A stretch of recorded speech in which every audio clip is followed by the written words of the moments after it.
ಪದ್ಮಭುವಂ ವಸಿಷ್ಠಂ ಶಕ್ತಿಂಚ ತತ್ಪುತ್ರಪರಾಶರಂಚ ವ್ಯಾಸಂ ಶುಕಂ ಗೌಡಪದಂ ಮಹಾಂತಂ ಗೋವಿಂದ ಯೋಗೀಂದ್ರಮಥಾಸ್ಯ ಶಿಷ್ಯಂ ಶ್ರೀಶಂಕರಾಚಾರ್ಯಮಥಾಸ್ಯ ಪದ್ಮಪಾದಂಚ ಹಸ್ತಾಮಲಕಂಚ ಶಿಷ್ಯಂ ತಂತ್ರೋಟಕಂ ವಾರ್ತಿಕಕಾರಮನ್ಯಾನ್ ಅಸ್ಮದ್ಗುರೂನ್ ಸಂತತಮಾನತೋಸ್ಮಿ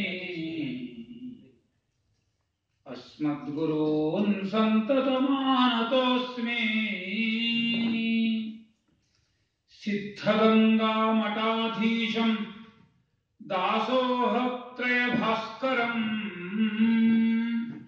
ವಂದೇ ಶಿವಕುಮಾರೇಶಂ ಮಾತೃವಾತ್ಸಲ್ಯಮೂರ್ತಿನಂ. ಪ್ರಾತಸ್ಮರಣೀಯರು, ಪರಮಪೂಜ್ಯರು, ನಿರಂಜನ ಪ್ರಣವ ಸ್ವರೂಪಿಗಳು ಆದ ತ್ರಿವಿಧ ದಾಸೋಹಿಗಳು ಡಾಕ್ಟರ್ ಶ್ರೀ ಶ್ರೀ ಶಿವಕುಮಾರ ಮಹಾಸ್ವಾಮಿಗಳವರ ಚರಣಾರವಿಂದವನ್ನ ಸ್ಮರಿಸಿಕೊಳ್ಳುತ್ತಾ ಈ ಕಾರ್ಯಕ್ರಮವನ್ನು ವ್ಯವಸ್ಥಾಪನೆ ಮಾಡಿರತಕ್ಕಂತಹ ಎಲ್ಲ ವ್ಯವಸ್ಥಾಪಕ ಸಮಿತಿಯ ಸದಸ್ಯರೇ ಮತ್ತು ಮಾನ್ಯ ಗಾಯತ್ರಿಯವರೇ ಹಾಗೂ ಸಭೆಯಲ್ಲಿ ಮಂಡಿಸಿರುವ ಎಲ್ಲ ಸಭ್ಯರೇ,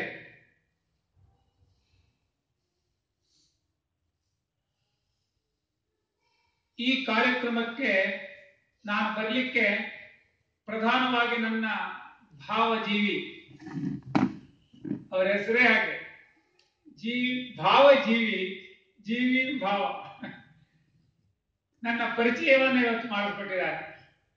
ಅವರ ಉಪನ್ಯಾಸವನ್ನು ಇದೇ ವೇದಿಕೆಯಲ್ಲಿ ನಾನು ಕೇಳಿದ್ದೇನೆ. ಆವತ್ತಿನಿಂದ ಈ ಒಂದು ಸಂಘದ ಪರಿಚಯ ನನಗೆ ಪ್ರಾರಂಭವಾಯಿತು. ನೀವು ಬಂದು ಒಂದು ಉಪನ್ಯಾಸವನ್ನು ಮಾಡಬೇಕು ಅಂತ ಗಾಯತ್ರಿಯವರು ಕೇಳಿಕೊಂಡ್ರು. ಆಯ್ತು ಅಂತ ಹೇಳಿ ಒಪ್ಪಿಕೊಂಡು ಇಲ್ಲಿಗೆ ಬಂದಿದ್ದೇನೆ. ಈ ಕಾರ್ಯಕ್ರಮದ ವಿಷಯವನ್ನು ಕುರಿತು ಮಾತಾಡಲಿಕ್ಕೆ ವಿಷಯವನ್ನ ನಿರ್ದಿಷ್ಟಪಡಿಸಿರ್ತಕ್ಕಂಥವರು ನೀವೇ, ನಾನಲ್ಲ. ಅದು ನನ್ನ ಸೌಭಾಗ್ಯ. ಡಾಕ್ಟರ್ ಶ್ರೀ ಶ್ರೀ ಶಿವಕುಮಾರ ಮಹಾಸ್ವಾಮಿಗಳವರ ಜೀವನ ಚರಿತ್ರೆಯನ್ನ ವಿವರಿಸಲಿಕ್ಕೆ ಮಹಾ ಸಂತೋಷವಾಗ್ತದೆ. ನಾನು ಸಂಸ್ಕೃತ ಅಧ್ಯಾಪಕ, ಸಂಸ್ಕೃತ ಭಾಷೆಯನ್ನ, ಸಂಸ್ಕೃತ ಶಾಸ್ತ್ರಗಳನ್ನ ಓದ್ದವನು. ನಾನು ಕನ್ನಡದ ಮಹಾ ಉದ್ಯಾನ ಪಂಡಿತನಲ್ಲ. ನಮ್ಮ ಭಾವ ಅವರು ಕನ್ನಡದ ಉದ್ಯಾನ ಪಂಡಿತರವರು. ಅವರ ಕೃಷ್ಣ ಸಂಧಾನದ ಕಥೆಯ ವಿವರವನ್ನು ನಾನು ಕೇಳಿದ್ದೇನೆ. ಅಷ್ಟೇ ಅಲ್ಲ, ಬೇರೆ ಬೇರೆ ವೇದಿಕೆಗಳಲ್ಲಿ ಅವರ ಜೊತೆಯಲ್ಲಿ ನಾನು ಒಂದಾಗಿ ಅವರ ಮಾತುಗಳನ್ನು ನಾನು ಕೇಳಿದ್ದೇನೆ. ನನ್ನ ಮಾತುಗಳಲ್ಲಿ ನಿಮಗೆ ಕ್ಲಿಷ್ಟವಾದಂತಹ ಕೆಲವೊಂದು ಪದಪ್ರಯೋಗಗಳು ಅಥವಾ ಅರ್ಥವಾಗದೇ ಇರುವಂತಹ ಸಂಗತಿಗಳು ಇದ್ದರೆ ಅದನ್ನು ನೀವು ಉಪನ್ಯಾಸದ ನಂತರ ನನ್ನನ್ನ ಭೇಟಿ ಮಾಡಿ ಕೇಳಬಹುದು, ವಿವರಣೆಯನ್ನು ಕೊಡ್ತೇನೆ. ನಾನು ಹೆಚ್ಚು ಸಂಸ್ಕೃತ ಪದಗಳನ್ನು ಬಳಸೋದು ನನ್ನ ಸ್ವಭಾವ, ನನ್ನ ಅಭ್ಯಾಸ. ಈ ಸಂಸ್ಕೃತ ಭಾಷೆಗೂ ಮಾನ್ಯ ಪರಮಪೂಜ್ಯರಾದ ಶಿವಕುಮಾರ ಸ್ವಾಮಿಗಳಿಗೂ ಬಹಳ ಸಂಬಂಧ ಇದೆ. ನಾನು ಏಕಾಂಗಿಯಾಗಿ ಓದ್ದವನು. ಶೃಂಗೇರಿಯಲ್ಲಿ ಭಾರತೀ ತೀರ್ಥರು ನಾವು ಇಬ್ಬರೇ ವಿದ್ಯಾರ್ಥಿಗಳು ಗುರುಗಳಿಗೆ. ಅನೇಕ ಜನ ವಿದ್ಯಾರ್ಥಿಗಳನ್ನ ನಾನು ಕಂಡವನಲ್ಲ. ಅಲ್ಲಿ ಪಾಠಶಾಲೆ ಇತ್ತು, ನಾನು ಅಲ್ಲಿ ಪಾಠಶಾಲೆಗೇನು ಹೋಗ್ತಿರ್ಲಿಲ್ಲ. ಸ್ವಾಮಿಗಳ ಖಾಸ ವಿದ್ಯಾರ್ಥಿಯಾಗಿದ್ದೆ. ಹಾಗಾಗಿ ನನಗೆ ತುಂಬಾ ಜನರನ್ನ ಕಂಡ್ರೆ, ಜಾಸ್ತಿ ಜನರನ್ನು ಕಂಡ್ರೆ ಬಹಳ ಉತ್ಸಾಹ, ಬಹಳ ಆಸಕ್ತಿ. ನಾನು ನನ್ನ ಸಂಸ್ಕೃತ ಎಲ್ಲ ಅಭ್ಯಾಸವನ್ನ ಮುಗಿಸಿ ತಿರುಪತಿಯ ಕೇಂದ್ರೀಯ ಸಂಸ್ಕೃತ ವಿದ್ಯಾಪೀಠದಲ್ಲಿ ನಾನು ಸಂಶೋಧನೆಯನ್ನು ಮಾಡ್ತಾ ಇದ್ದು 6 ತಿಂಗಳಾಗಿತ್ತು. ಪತ್ರಿಕೆಯಲ್ಲಿ ಸಿದ್ಧಗಂಗಾ ಮಠದ ಸಂಸ್ಕೃತ ಕಾಲೇಜಿನಲ್ಲಿ ನ್ಯಾಯಶಾಸ್ತ್ರದ 2 ಸ್ಥಾನಗಳು, ಒಂದು ಪ್ರಾಧ್ಯಾಪಕ ಮತ್ತೊಂದು ಉಪಪ್ರಾಧ್ಯಾಪಕ 2 ಸ್ಥಾನಗಳು ಪ್ರಕಟಣೆ ಆಗಿದೆ ಅಂತ ನೋಡಿದೆ. ಅಪ್ಲಿಕೇಶನ್ ಹಾಕಿದೆ, ಇಂಟರ್ವ್ಯೂ ಬಂತು. ನಮ್ಮ ಮಾರ್ಗದರ್ಶಕರು ಗುರುಗಳು ಆದಂತಹ NS ರಾಮಾನುಜ ತಾತಾಚಾರ್ಯ ಅವರನ್ನ ಸ್ಮರಿಸಿಕೊಳ್ಳೋದೇ ಒಂದು ವಿಶೇಷತೆ. ಅಂತಹ ಮಹಾ ವಿದ್ವಾಂಸರು. ಅವರು ಕೊನೆ ಕಾಲದಲ್ಲಿ ಬೆಂಗಳೂರಿನಲ್ಲಿಯೇ ವಾಸವಾಗಿದ್ದರು. ಅವರ ಗುರುಗಳು. ಇದರ ಒಂದು ದೊಡ್ಡ ಒಂದು ಇತಿಹಾಸ. ಇಂಟರ್ವ್ಯೂಗೆ ನಾನು ಹೋಗಿ ಬರ್ತಿದ್ದೇನೆ ಅಂದ್ರೆ ಇವತ್ತಿನ ಕಾಲದಲ್ಲಿ ಯಾರು ಹಂಗೆ ಕೊಡೋದಿಲ್ಲ, ಎಲ್ಲ ನಿಶ್ಚಿತವಾಗಿಬಿಟ್ಟಿರ್ತದೆ. ಇಂತಿಂತ ಸ್ಥಾನಗಳು ಇಂತಿಂತವ್ರಿಗೆ ಕೊಡಬೇಕು ಹಾಗೆ ಅಂತ ಹೇಳಿ ಸುಮ್ಮನೆ ಬರೀತಿ ಇಂಟರ್ವ್ಯೂ ಕಳಿಸ್ಬೇಕಲ್ಲ ಅಂತ ಕಳಿಸಿದಾಗ ಹೋಗ್ಬಾ, ಅದಕ್ಕೇನಂತೆ ಒಂದು ಅನುಭವ ಆಗುತ್ತೆ, ಅನುಭವ ಮಾಡ್ಕೊಳ್ಳಿಕ್ಕೆ ಹೋಗ್ಬಾ ಅಂದ್ರು ಬಂದೆ. ಇಲ್ಲಿಗೆ ನಾನು ಬಂದಾಗ ನನಗೆ ಬಂದಂತಹ ವಿಚಿತ್ರವಾದ ಅನುಭವಗಳು ಅಂದ್ರೆ ಶಿವಕುಮಾರ ಸ್ವಾಮಿಗಳು. ಯಾವ ಇಂಟರ್ವ್ಯೂಗೂ ಅವರು ಸ್ವತಃ ತಾವು ಕೂತ್ಕೊಳ್ಳಲ್ಲ, ಕಮಿಟಿಯನ್ನು ಅಪಾಯಿಂಟ್ ಮಾಡ್ತಿದ್ರು. ಆದ್ರೆ ಈ ಶಾಸ್ತ್ರದ ಪ್ರಾಧ್ಯಾಪಕ ಪದವಿಯ ಆಯ್ಕೆಗೆ ಅವರು ತಾವೇ ಸ್ವತಃ ಕೂತ್ಕೊಂಡಿದ್ರು. ಜೊತೆಯಲ್ಲಿ ಘನ ವಿದ್ವಾಂಸರು, ಶೃಂಗೇರಿ ವೈಕುಂಠಪುರದ ವಿಶ್ವನಾಥ ಶಾಸ್ತ್ರಿಗಳು ಅಂದ್ರೆ ಅವರು ಧಾಮ ಪಂಡಿತರು. ಶೃಂಗೇರಿಯ ವಾಕ್ಯಾರ್ಥ ಪಂಡಿತ ಸಭೆಯಲ್ಲಿ ಅವರಿಗೂ ನನಗೂ ಬಹಳ ಪರಿಚಯ. ನಾನು ತುಂಬಾ ಚಿಕ್ಕ ಹುಡುಗ, ವಿದ್ಯಾಭ್ಯಾಸ ಮಾಡ್ತಿದ್ದವನು, ಅವರು ಧಾಮ ಪಂಡಿತರು. ಅವರ ಜೊತೆಯಲ್ಲಿ ನನಗೆ ವಾದದ ಅಭ್ಯಾಸ, ಚಟ, ಒಂದು ರೀತಿ ತುರಿಕೆ ಹಾಗಿತ್ತು. ಅಷ್ಟು ಚೆನ್ನಾಗಿ ಅವರು ಒಂದು ಕಡೆ. ಮತ್ತೆ ಇನ್ನೊಬ್ರು ರುದ್ರಾರಾಧ್ಯ ಶರ್ಮರು ಅಂತ ಅವರು ಒಬ್ರು ನಿವೃತ್ತ ಕಾಶಿಯಲ್ಲಿ ಓದ್ಕೊಂಡು ಬಂದವರು, ಪ್ರಾಧ್ಯಾಪಕರು, ವ್ಯಾಕರಣ ಶಾಸ್ತ್ರದವರು. ಆಮೇಲೆ ಲಕ್ಷ್ಮೀನರಸಿಂಹ ಭಟ್ರು ಅಂತ ಅವರು ಅಲಂಕಾರ ಶಾಸ್ತ್ರದ ಪ್ರಾಧ್ಯಾಪಕರು, ಪ್ರತಿಭಾದರು. ಹೀಗೆ ಗಣಗಣ ವಿದ್ವಾಂಸರು ಸ್ವಾಮಿಗಳು. ಸ್ವಾಮಿಗಳು ಏನ್ ಮಾಡಿದ್ದಾರೆ ಕೇಳಿದ್ರೆ, ಶಾಸ್ತ್ರದ ಮಾಸ್ಟರ್ ಡಿಗ್ರಿ, ಉತ್ತರ ವಿದ್ವತ್ ತರಗತಿಯ ದೊಡ್ಡ ದೊಡ್ಡ ಗ್ರಂಥಗಳನ್ನ ಇಷ್ಟು ತಂದಿಟ್ಟುಕೊಂಡಿದ್ದಾರೆ ತನ್ನ ಮುಂದೆ. ನನ್ನ ಇಂಟರ್ವ್ಯೂ ನಾನು ಬಂದು ಕುಂತ್ಕೊಂಡು ನಮಸ್ಕಾರ ಮಾಡಿ ಕುಂತ್ಕೊಂಡ್ಕೊಳ್ಳೆ ಒಂದೊಂದೇ ಪುಸ್ತಕ ತೆಗೆದುಬಿಟ್ಟು ಸುಮ್ಮನೆ ಒಂದು ಪೇಜ್ ಎಲ್ಲೋ ತೆಗೆಯಲು, ಇಲ್ಲಿ ಏನಿದೆ ಅಲ್ಲಿಂದ ಓದ್ಬಿಟ್ಟು ಅದನ್ನು ವಿವರಣೆ ಮಾಡು ಅಂತ ಕೊಡ್ತಿದ್ರು. ಸರಿ, ತೆಗೆದು ನೋಡಿದ ಕೂಡಲೇ ಪುಸ್ತಕವನ್ನ ಮುಚ್ಚಿಟ್ಟು, ಗುರುಗಳು ಕೊಟ್ಟಿರತಕ್ಕಂತಹ ಭಾಗ ಅಂದ್ರೆ ಇದು. ಅವರಿಗೆ ಆ ಶಾಸ್ತ್ರದಲ್ಲಿ ಪರಿಚಯ ಇಲ್ಲದೇ ಇದ್ರೂ ಕೂಡ ಅನುಭವದ ಮೇಲೆ ಅವರು ನಾವು ಎಂಥವ್ರು ಅಂತ ಅಳೆಯುವ ಸಾಮರ್ಥ್ಯ ಬಹಳ. ಯಾಕಂದ್ರೆ ಒಂದೆರಡು ವಿದ್ಯಾಸಂಸ್ಥೆಗಳಲ್ಲ, 158 ವಿದ್ಯಾಸಂಸ್ಥೆಗಳನ್ನ ಸ್ಥಾಪನೆ ಮಾಡುವಂತಹ ಮಹಾಪುರುಷರು. ಅದರ ಪಟ್ಟಿಯೇ ಒಂದು ದೊಡ್ಡ ಇದೆ, ಅದನ್ನ ಹೇಳಿದ್ರೆ 1 ಗಂಟೆ ಆಗತ್ತೆ, ಅಷ್ಟಿದೆ ಅವರ ವಿದ್ಯಾಸಂಸ್ಥೆ. ಅದರೊಳಗೆ ಈ ಸಂಸ್ಕೃತ ಮಹಾವಿದ್ಯಾಲಯವು ಕೂಡ ಒಂದು. ಪಕ್ಕದಲ್ಲಿ ಮಹಾವಿದ್ವಾಂಸರು ಬಂದಿದ್ದಾರೆ, ಅವ್ರಿಗೆ ಚೆನ್ನಾಗಿ ಗೊತ್ತಿದೆ. ನಾನು ಎಲ್ಲ ತೆಕ್ಕೊಟ್ರು ಅವರು ಈ ತರ ನಿರಂತರವಾಗಿ ನಿರ್ಭೀತನಾಗಿ ಹೇಳ್ತಾನಲ್ಲ ಇವನು, ಎಷ್ಟು ಪಾಂಡಿತ್ಯ ಇರಬೇಕು, ಎಂತ ಹುಡುಗ ಇವನು. ನನಗಾಗಿನ್ನು 26 ವರ್ಷ, 1976ನೇ ಇಸ್ವಿ. ಶಾಸ್ತ್ರಿಗಳನ್ನ ಕೇಳಿದ್ರಂತೆ, ಇವರಿಗೆ ಇಷ್ಟು ಚಿಕ್ಕ ವಯಸ್ಸಿನಲ್ಲಿ ನೇರವಾಗಿ ಪ್ರಾಧ್ಯಾಪಕ ಪದವಿಯನ್ನು ಕೊಡಬಹುದೇ? ಅವರ ಸಂಸ್ಥೆಯಲ್ಲಿ ನನ್ನಕ್ಕಿಂತ ಮುಂಚಿತವಾಗಿ ಅದುವರೆಗೂ ಯಾರಿಗೂ ನೇರವಾಗಿ ಕೊಟ್ಟಿದ್ದ ದಾಖಲೆಯೇ ಇರಲಿಲ್ಲ, ಯಾರಿಗೂ ಕೊಟ್ಟಿಲ್ಲ, ಕೊನೆಗೂ ಕೊಟ್ಟಿಲ್ಲ. 10 ವರ್ಷ ಸಾಮಾನ್ಯವಾಗಿ ಕೆಲಸ ಮಾಡಲೇಬೇಕು, ಆಮೇಲೆ ಪ್ರಮೋಷನ್. ನೇರವಾಗಿ ಕೊಟ್ಟಿದ್ದು ನನಗೊಬ್ಬನಿಗೆ.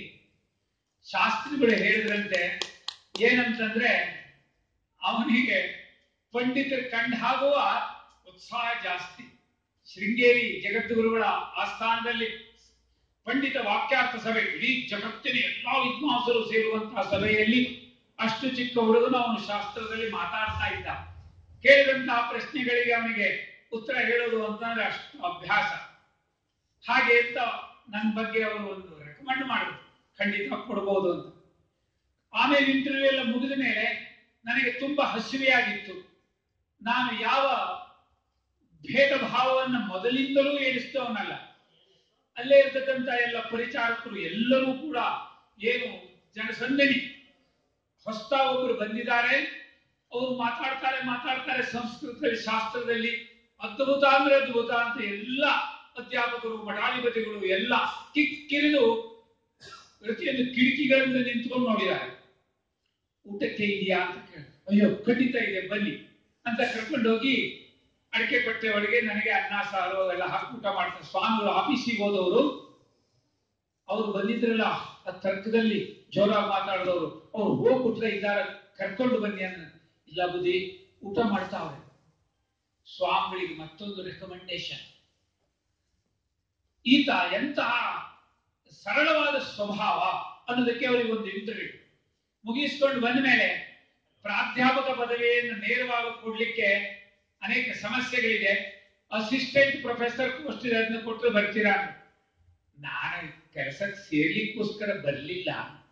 ನನ್ನ ಗುರುಗಳು ರಾಮಾನುಜಾಚಾರ್ಯರು ಹೋಗಿ ಇಂಟರ್ವ್ಯೂ ಅನುಭವ ತಕೊಂಡು ಬಾ ಅಂತ ಹೇಳಿದ್ದಾರೆ, ಅನುಭವ ತಗೊಂಡಿದ್ದೀನಿ ಅಷ್ಟೇ. ಇನ್ನು ನೀವು ಉದ್ಯೋಗ ಕೊಟ್ಟ ಮೇಲಿನ ವಿಚಾರ ಅದು. ಆಮೇಲೆ ನಾನು ಪ್ರಾಧ್ಯಾಪಕ ಪದವಿಗೆ ಅಪ್ಲಿಕೇಶನ್ ಹಾಕಿರೋದು, ಅಸಿಸ್ಟೆಂಟ್ಗೆ ಹಾಕಿ ನಾನು ಅಡ್ಜಸ್ಟ್ ಮಾಡ್ಕೋತೀನಿ ಅಂದ್ರು. ಬೇಡ, ಹಾಗೆಲ್ಲ ಮಾಡೋದು ಬೇಡ, ಬೇರೆ ಯಾರಿಗಾದ್ರೂ ಕೊಡಿ. ಅವ್ರಿಗೆ ಮತ್ತೂ ಆನಂದ ಆಯ್ತು. ಉದ್ಯೋಗಕ್ಕೋಸ್ಕರ ಹಪತಪಿಸ್ತಾ ಇರ್ತಾರೆ. ಇಂತಹ ಸಮಯದಲ್ಲಿ ನನಗೆ ಬೇಡ, ಯೋಚನೆ ಮಾಡ್ತೀನಿ ಅಂತ ಹೇಳ್ತಾನಲ್ಲ ಈ ಹುಡುಗ, ಎಷ್ಟು ನಿರಾಸಕ್ತಿ ಇದೆ. ಇದೆಲ್ಲ ಶಿವಕುಮಾರ ಸ್ವಾಮಿಗಳವರ ಸರಳ ಜೀವನದ ಮೊಟ್ಟ ಮೊದಲನೇ ಅನುಭವ ನಂದು. ಸಂಸ್ಕೃತ ಭಾಷೆಯಲ್ಲಿ ಅನೇಕ ತರತರಹದ ಬ್ರಾಂಚ್ಗಳಿದೆ. ವೇದ, ಸ್ಮೃತಿಗಳು, ಪುರಾಣಗಳು, ಶಾಸ್ತ್ರಗಳು, ಕಾವ್ಯಗಳು, ನಾಟಕಗಳು, ಹೀಗೆ ನಾನಾ ರೀತಿ ಇದೆ. ಒಬ್ಬ ವ್ಯಕ್ತಿಯ ಬಗ್ಗೆ ವರ್ಣನೆಯನ್ನು ಮಾಡಲಿಕ್ಕೆ ಇಷ್ಟೊಂದು ಸಾಹಿತ್ಯ ಇದೆ. ಆದರೆ ಅವೆಲ್ಲವೂ ಪ್ರಯೋಜನಕ್ಕೆ ಬರುವುದಿಲ್ಲ. ನಾನು ಓದಿರುವಂತಹ ಶಾಸ್ತ್ರ, ತರ್ಕ, ವ್ಯಾಕರಣ ಅದು ಯಾವುದೂ ನಿಮಗೆ ಪ್ರಯೋಜನಕ್ಕೆ ಬರುವುದಿಲ್ಲ. ದೊಡ್ಡ ಗಣಿತ ಶಾಸ್ತ್ರಜ್ಞ ಬಂದ್ರೆ ನಮ್ಗೆ ಏನ್ ಪ್ರಯೋಜನ ಆಗುತ್ತೆ ಹೇಳಿ? ಅವನು ದೊಡ್ಡ ಗಣಿತ ಶಾಸ್ತ್ರ ನಿಜ, ಪಂಡಿತ, ನಾವು ಏನ್ ಕೇಳೋದಿರ್ತೀವಿ? ಏನು ಅರ್ಥ ಆಗಲ್ಲ ಗಣಿತ. ತುಂಬಾ ತಿಳಿದಂತಹ ಗಣಿತಜ್ಞರು ಹೇಳುವಂತ ಮಾತು, ನಮ್ಮ ಸ್ತರದಲ್ಲಿ ಗಣಿತ ಏನಕ್ಕೂ ಪ್ರಯೋಜನ. ಹಾಗೆ ನನ್ನ ಶಾಸ್ತ್ರಗಳು, ಇನ್ನು ಪುರಾಣ, ಮತ್ತೊಂದು ಯಾವ್ದು ನೋಡಿ, ಅದು ಯಾವುದೂ ಪ್ರಯೋಜನ ಇಲ್ಲ. ಆದ್ರೆ ಒಂದು ವ್ಯಕ್ತಿಯ ವ್ಯಕ್ತಿತ್ವದ ನಿರ್ಮಾಣಕ್ಕೆ ಸಂಸ್ಕೃತ ಸಾಹಿತ್ಯದಲ್ಲಿ ಇರತಕ್ಕಂತಹದ್ದು ಅಂತಂದ್ರೆ ಕಾವ್ಯಶಾಸ್ತ್ರ. ಈ ಮಾತನ್ನು ಹೇಳಿದ್ರೆ ನಮಗೆ ರಾಮಾಯಣ ಇದೆ, ಮಹಾಭಾರತ ಇದೆ, ಅಷ್ಟಾದಶ ಪುರಾಣಗಳಿವೆ. ಇವೆಲ್ಲವೂ ವ್ಯಕ್ತಿಯನ್ನು ವರ್ಣನೆ ಮಾಡ್ಲಿಕ್ಕೆ ಆಗುವುದಿಲ್ವ ಕೇಳಿದ್ರೆ ಪ್ರಯೋಜನಕ್ಕೆ ಸಿಗುವುದಿಲ್ಲ. ಹೌದು, ಕಾವ್ಯಗಳಲ್ಲಿ ಆದಿಕಾವ್ಯ ಅಂತ ರಾಮಾಯಣವನ್ನು ವರ್ಣನೆ ಮಾಡಿದ್ದಾರೆ. ಅಲ್ಲಿ ಇರ್ತಕ್ಕಂತಹ ವರ್ಣನೆಗಳು ಅಂಥವೇ. ಮಹಾಭಾರತ ವೇದವ್ಯಾಸರು ಬರೆದಿರ್ತಕ್ಕಂತಹ ಅತ್ಯಂತ ದೊಡ್ಡ ಲಿಟ್ರೇಚರ್, ದೊಡ್ಡ ಸಾಹಿತ್ಯ ಅದು ಅಷ್ಟೇ. ಆದರೆ ಇಷ್ಟೆಲ್ಲ ಇದ್ರೂ ಕೂಡ ವೇದವ್ಯಾಸರ ಅಷ್ಟಾದಶ ಪುರಾಣಗಳ ಮಧ್ಯೆ ಅತ್ಯಂತ ಪ್ರಕಾಶಮಾನವಾಗಿರತಕ್ಕಂತಹದ್ದು ಅಂದ್ರೆ ಶ್ರೀಮದ್ ಭಾಗವತ. ಶ್ರೀಮದ್ ಭಾಗವತ ನಮ್ಮ ನಿತ್ಯ ಜೀವನದ ಪ್ರತಿಯೊಬ್ಬ ವ್ಯಕ್ತಿಯ ವ್ಯಕ್ತಿತ್ವದ ಅರಿವಿಗೆ ಶ್ರೀಮದ್ ಭಾಗವತ ಅತ್ಯಂತ ಆದರ್ಶವಾದ ಗ್ರಂಥ. ಮಹಾಭಾರತವಲ್ಲ. ಯಾಕೆಂದ್ರೆ ಅಲ್ಲೆಲ್ಲ ಧಾರ್ಮಿಕವಾದ ದೇವತೆಗಳ ವರ್ಣನೆಯೇ ಜಾಸ್ತಿ. ಮಹಾಭಾರತದಲ್ಲಿ ಕೃಷ್ಣನ ಮಹಿಮೆ, ಆದ್ಯಂತವಾದ ಕೃಷ್ಣನ ಮಹಿಮೆ. ಬೇರೆ ಎಲ್ಲ ಅಷ್ಟಾದಶ ಪುರಾಣಗಳು ಅಷ್ಟೇ. ಭಾರತ ಒಂದೇ ಅಲ್ಲ, ವಿಷ್ಣು ಪುರಾಣ ಹಾಗೆ ಎಲ್ಲ 18 ಪುರಾಣಗಳು ಕೂಡ ಶ್ರೀಮನ್ನಾರಾಯಣನ ವರ್ಣನೆ. ಒಬ್ಬ ವ್ಯಕ್ತಿಯ ವರ್ಣನೆ ಮಾಡಬೇಕು ಅಂತ ಹೇಳಿದ್ರೆ ಅಲ್ಲಿಲ್ಲ. ಆದ್ರೆ ಭಾಗವತ ಹಾಗಲ್ಲ. ಭಾಗವತ ವಾಸ್ತವವಾಗಿ ವಿಷ್ಣುವಿನ ವರ್ಣನೆಯೇ ಆದರೂ ಕೂಡ ನಮ್ಮ ನಿತ್ಯ ಜೀವನಕ್ಕೆ ಉಪಯುಕ್ತವಾಗುವ ಅನೇಕ ಸಾಹಿತ್ಯಗಳ ನಿಧಿಯ ಭಾಗವತ. ಒಬ್ಬ ವ್ಯಕ್ತಿಯನ್ನ ವರ್ಣನೆ ಮಾಡಲಿಕ್ಕೆ ಒಬ್ಬ ಕವಿ ಈ ರೀತಿ ಹೇಳ್ತಾನೆ, ವರ್ಣಿಸಿ ಬರೀಲಿಕ್ಕೆ ನಮಗೆ ಏನೇನ್ ಬೇಕಾಗುತ್ತೆ? ಹಳೆ ಕಾಲದಲ್ಲಿ, ಇವತ್ತೆಲ್ಲ ಡಾಟ್ ಪೆನ್ ಬಂದ್ಬಿಟ್ಟಿದೆ. ಆಗಿನ ಕಾಲದಲ್ಲಿ, ಅವನು ಹೇಳುವ ಕಾಲದಲ್ಲಿ ಏನು, ಒಂದು ಮಸಿ ಬಾಟಲ್, ಇಂಕ್ ಬಾಟ್, ಒಂದು ಲೇಖನಿ, ಬರೀಲಿಕ್ಕೆ ಪತ್ರ, ಇವಿಷ್ಟು ಬೇಕು. ಆದರೆ ಮಹಾತ್ಮರ, ಪರಮಾತ್ಮನ ಗುಣವನ್ನು ವರ್ಣಿಸಲಿಕ್ಕೆ ಎಂತೆಂತಹ ವಸ್ತುಗಳನ್ನು ಬಳಸಿದ ಅಂತ ಕೇಳಿ ಕವಿ ಹೊಗಳ್ತಾನೆ ನೋಡಿ. ಕಲ್ಪತರುವಿನ ಟೊಂಗೆಯನ್ನ ಲೇಖನಿ, ಸಮುದ್ರ ಹಿಮಾಲಯ ಪರ್ವತದ ಸಮುದ್ರದ ನೀರು ಹಿಮಾಲಯ ಪರ್ವತದ ಬಾಟಲ್, ಪೃಥ್ವಿಯೇ ಒಂದು ಪತ್ರ. ಇದನ್ನ ಇಟ್ಟುಕೊಂಡು ಬರೀಲಿಕ್ಕೆ ಕುಳಿತಾಗ ಸರಸ್ವತಿಯ ಸಂಪೂರ್ಣ ಕಾಲವೇ ಅಲ್ಲಿ ಸನ್ನಿಹಿತವಾಗಿದ್ದರೂ ಮಹಾತ್ಮರ ಗುಣಗಳನ್ನು ವರ್ಣಿಸಲಿಕ್ಕೆ ಆಗುವುದಿಲ್ಲ, ಮುಗಿಯುವುದಿಲ್ಲ. ಮಿತವಾದ ಸಮಯದಲ್ಲಿ ಹೇಳಿ ಮುಗಿಯಿತು ಅಂತ ಹೇಳಿಕ್ಕೆ ಆಗುವುದಿಲ್ಲ ಅಂತ ಹೇಳ್ತಾನೆ. ಅಸಿತಗಿರಿ ಸಮಂ ಸ್ಯಾತ್, ಬೆಳ್ಳಿಯ ಬೆಟ್ಟ. ಅಸಿತಗಿರಿ ಸಮಂ ಸ್ಯಾತ್ ಕಚ್ಚಲಂ ಸಿಂಧು ಪಾತ್ರೆ. ಕಚ್ಚಲ ಅಂದ್ರೆ ಇಂಕು, ಕಪ್ಪಾದಂತಹ ನೀರು. ಸುರತರುವರ ಶಾಖಾ ಲೇಖನಿ, ಸುರತರುವರ ದೇವಲೋಕದ ಕಲ್ಪ ವೃಕ್ಷ.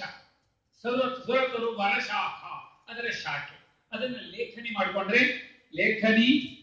ಪತ್ರ ಮುರುವಿ, ಬರೆಯುವ ಪತ್ರ, ಈ ಭೂಮಿಯೇ ಪತ್ರ. ಇದು ಕವಿಯ ಕಲ್ಪನೆ.